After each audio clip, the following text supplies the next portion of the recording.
Good afternoon on what is a warm, bright and breezy day. It is Saturday the 6th of April and I'm in the reading nook with a nice hot cup of tea and a very big, very heavy box to unbox, or continue unboxing I should say, because what I've been pulling out is, I'm just going to get a hold of this because it's a little bit of a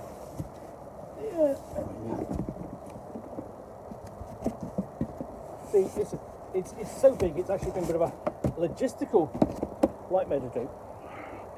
And what I've been unboxing is this game and its expansions. This is Siege of the Citadel, which is a miniatures combat board game set within the world of Mutant Chronicles. Originally it was published in the early 90s by Target in Sweden. It got a role-playing version, role-playing game which was published in English in the late 90s, Mutant Chronicles, and then 2015 Modiphius Entertainment produced Mutant Chronicles, the role-playing game using the 2D20 system, the first 2D20 system role-playing game, and then it published this version in 2019. And I've got all the expansion, or the core game, all the expansions, and I've been unboxing them one by one. It has been probably the most logistically difficult unboxing I've ever done because of this box being, I'll get this out of the way. This box being, 2 foot high, 2 by 2 foot, 2 foot by 2 foot. Okay, 2 foot by 2 foot, and then 3 feet long, and weighing over 30 pounds. So, what I've pulled out of here is just going to get you more bits. Is the next one thing I did was the Doom Trooper bonus pack, which is essentially a set of miniatures for the core game. And then, where the logistics get kind of difficult, and I've got to stand up, is there's actually a separate box in here, which is very difficult to pull out. So I've been extracting it bit by bit. So let me just get to the next layer, as it were, so that I can show you what is next. So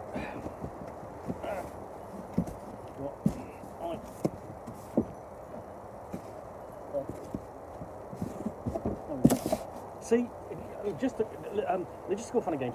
So so far the Dark Apostles bonus pack, which is it's expansion for the essentially the player controlling the forces of the Dark Legion, and that presents sort of like the end of game kind of big battles against the bosses. Next, I pulled out this, which is the Dark Legion bonus pack. Expansions for the other core expansions, which I've not got to because they're deeper into this box, and there's only 2 more, so another couple of things to go. So let's have a look at this expansion. Let me just shut all the down so you can actually, I've got a little bit of working space in front of the camera. As I say, logistical nightmare.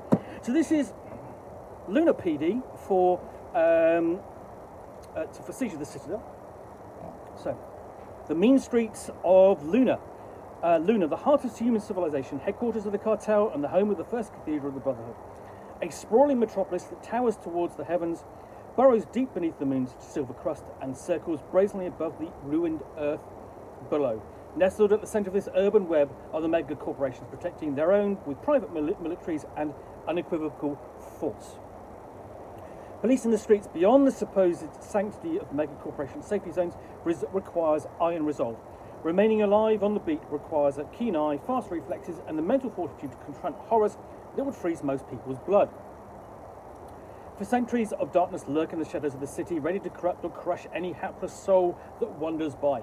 The Lunar PD expansion introduces the brave and courageous men and women of the Lunar Police Department to the siege of the Citadel game, plus new rules and missions that will challenge any Doom Trooper brave enough to enter the bowels of the city.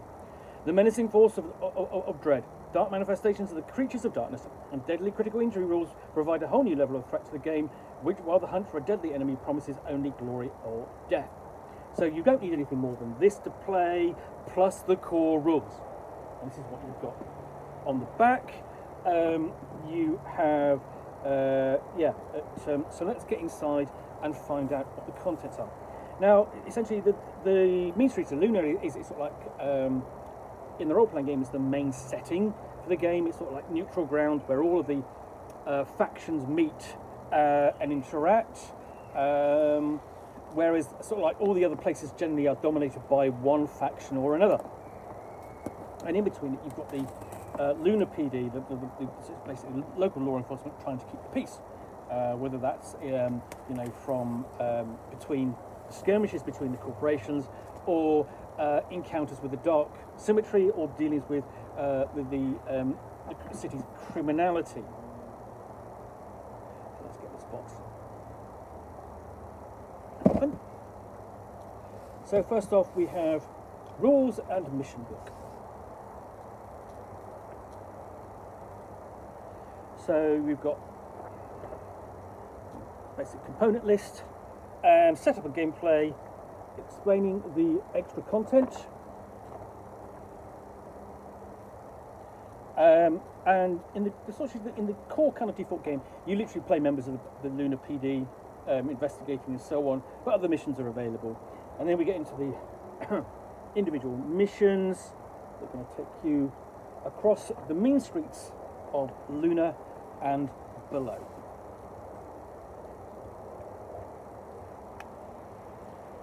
So Dread and Dread. So first off, we've got Dread and Dread dice, sense of impending doom, how to handle dark manifestations which lurk in the tunnels and hab blocks of the city, new maps, new features, corners and hazards, and then we introduce injury cards, critical injury cards.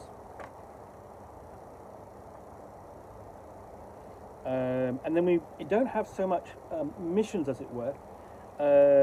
We do have a doomsday campaign made up of case files, because essentially you're police operatives.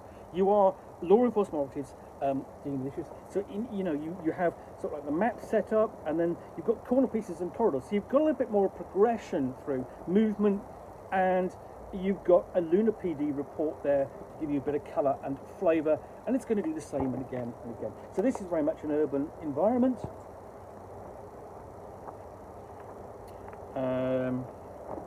With different rituals, different case files.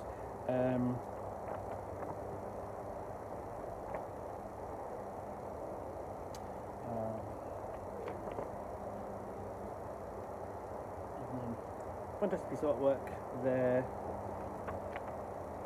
So that's, and essentially you've got two campaigns in here. Essentially that was the end of the first campaign, Doomsday, 5 case files, 5 missions. Then we're on to the second campaign, which is Dark Side of Luna, where you always have to go to the dark side, and the same thing again, accompanied by great artwork.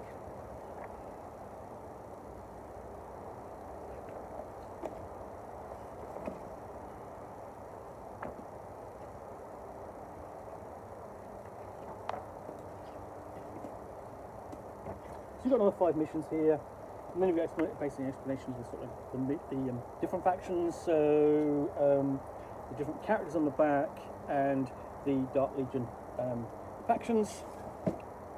And here we go with what's below that,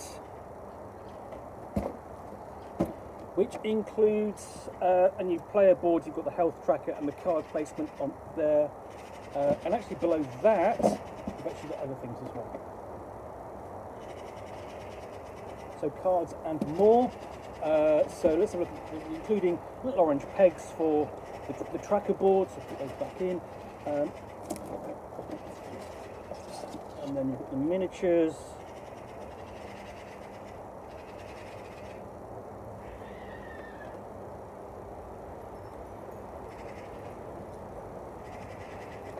So those are the enemy. You've got several of those, 4 of those.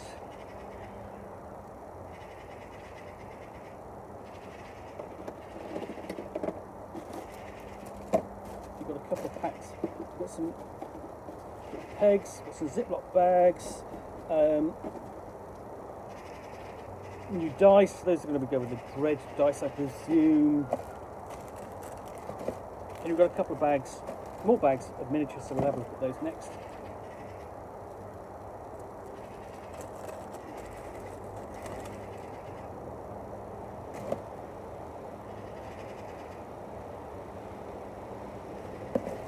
And these are all the same, essentially going to be like bounty hunters, or basically Lunar PD enforcement, I suppose.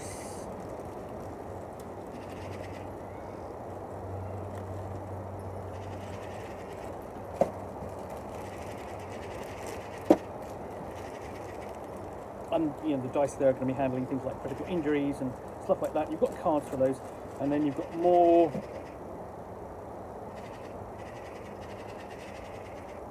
characters. You've got a bit more variety in this pack. They're not actually, unlike the other miniatures, they're in these bags rather than in the box. I'm just trying to get down to the actual sort of player miniatures. So you've got, these are going to be the Lunar PD troops.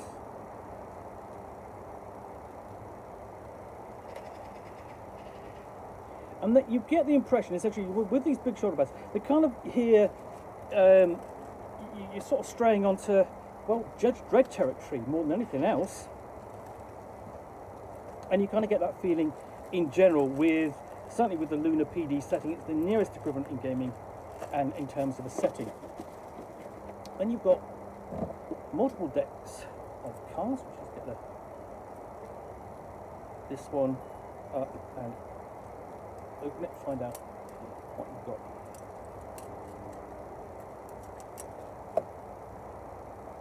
inside. So essentially, the Lunar PD essentially introduces the introduces the Lunar PD as a faction within the setting. So you've got a Lunar PD Quick Start Guide, including rules for corporation reference, and then gear like EMP grenade,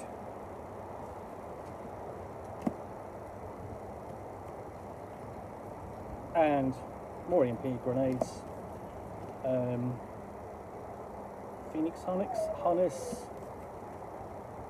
high impact rounds, a tactical implant, and basically you can do displacement field. So lots of technology, pieces of items of technology which become available. So you've got those. Then we move on to, you know, action like Heroic Rush and Promoted and Sharpshooter,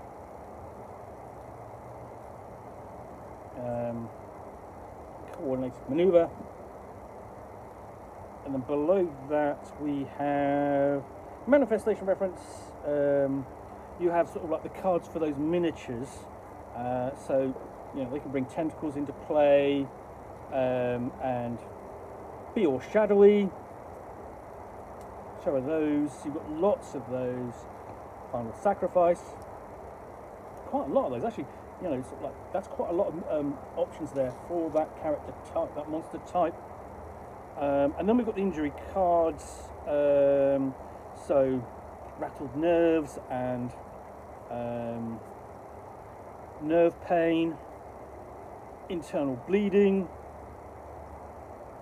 dislocated shoulder, broken arm, and so on. So those are the critical injury cards. So that's just one deck of cards. You've got a separate deck as well. Let's say deck pack. I mean, these are all going to be separated out into their individual packs during play. So let's have a look and see what is in this one. So you've got character cards. So here we have Detective Vance Ryder, Freelancer McBride, Officer Arsini, and then options, like self-immolation, acid traps. So those sort of encounters you can have. Corrosive defences. Let's flip forward through those. And then we've got things like heretic cohort, twisted marionette cohort. So these are the sort of the action cards. Templar cohort. So these are the forces of the dark symmetry. And we've got various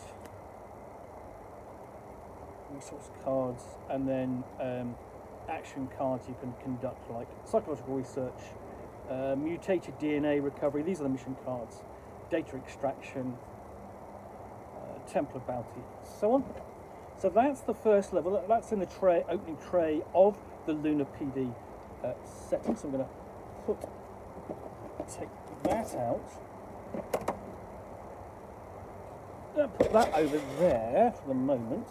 What we've got underneath here is this pack. So you've got more maps. You've got more sort of like an urban map. So essentially you've got vehicles there. There are no vehicle rules in here, but this is just sort of like just to give her a bit of colour, a bit of flavour. And then you've got the various tokens and so on, which you'll need to play in that pack. I'm not going to open that up because this video is been long enough. But I've got to pack this all away. So what you can do with this one, of course, is you could take this and you could use it to run, obviously you can run it as a Siege of the Citadel campaign set on Luna, different to the one in the core rulebook. But what you could do is you can take this and actually, use those miniatures, bring them into play in the role-playing game. There's that option there. It's not one that's necessarily explored, I think, within the game itself, which I think is a bit of a disappointment. I think that was a missing opportunity, perhaps. There may well be a role-playing supplement which kind of addresses that. Not sure. I would have to investigate further within the Mutant Chronicles line, which is kind of out of print now. I've got all of it, but it's basically getting to it and giving it a good review. That takes time, of course.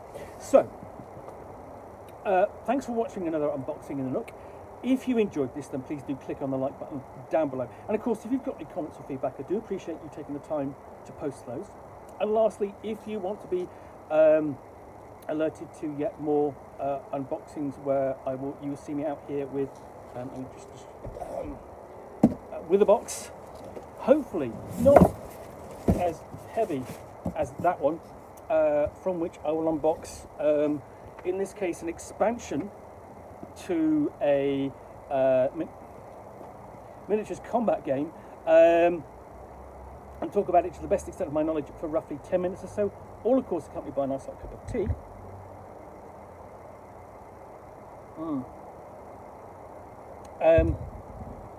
Then please do click on the subscribe button down below. Thanks again for watching another unboxing in the Nook. I will be back again soon with another one. Bye for now.